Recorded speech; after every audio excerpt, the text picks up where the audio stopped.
ጋይስ በጣም ያሳዝናል። የአይሾ ስፒድ የኢትዮጵያ ጉዞ ላይ ችግር ተፈጥሯል። እንግዲህ በላይቭ ስትሪሙ ላይ ደጋግሞ ሲናገር እንደነበረው ኢትዮጵያ ላይ ስታር ሊንክ ይሰራል ወይ?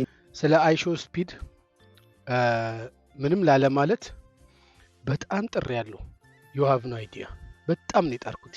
ምክንያቱም አላቀውም ልጁን ያወቅኩት አሁን እዚህ ቲክታክ ላይ የማደንቃቸው የምወዳቸው ፋሎ ማድረጋቸው ልጆች በጣም እንደዚህ ኤክስፖዝ አድርገው ስለሱ በጣም ሲያወሩ ነው ትንሽ ስለሱ ለማወቅ የሞከርኩት። በጣም ሰክሰስፉል በጣም አሪፍ ሰው ነው። በ15 አመቱ ዩቲዩብ ጀምሮ በ16 አመቱ ሚሊዮነር የሆነ በጣም ታሪካዊ ሰው ነው። እንደሌሎቹ ጥቁር አሜሪካውያን ይሄ ጌጣጌጥ ይሄ ሰንሰለት አንገቱ ላይ ጥርሱ ላይ ምናምን የሚያደርግ ሌክዠሪ የሆነ ነገር የሚመኝ የሚፈልግ ገንዘቡን ባልባሌ ነገር የማያጠፋ በጣም የልጅ አዋቂ መሆኑን አውቄያለሁ።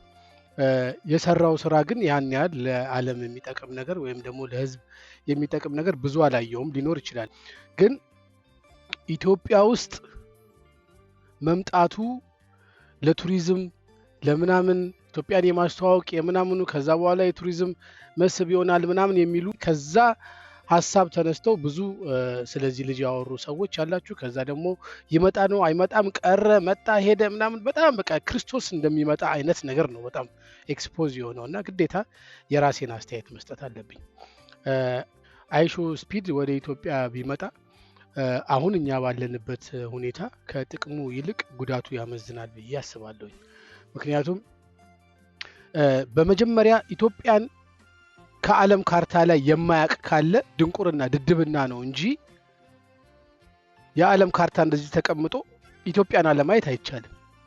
በውስጧ ያለው ነገር ስለ ህዝቧ፣ ስለ ባህሏ፣ ስለ ሴቷ፣ ስለ አኗኗሯ ዘቤ ምናምን የህዝቡን ምንነት ማንነት የሚባለው ነገር ከሆነ ደግሞ ያዋርደናል። ለምሳሌ አይሾ ሾው መጣ፣ ሁሉም የሶሻል ሚዲያ እነ ቢቢሲ፣ ሲኤንኤ፣ አልጀዚራ ሁሉም ዘገበ። ከዛ ኢትዮጵያ በጣም ታወቀች፣ ታምራለች። አዲስ አበባ ሰው ቱሪስት ፈለቀ መጣ እንበል። አዲስ አበባ ብቻ ነች እንደ ኢትዮጵያ? ያ ቱሪስት ከአዲስ አበባ ተነስቶ በስነ ስርዓት ትራንስፖርት ይዞ ወይ እየነዳ ባህር ዳር መሄድ ይችላል፣ እየነዳ መቀሌ መሄድ ይችላል፣ እየነዳ ወለጋ መሄድ ይችላል።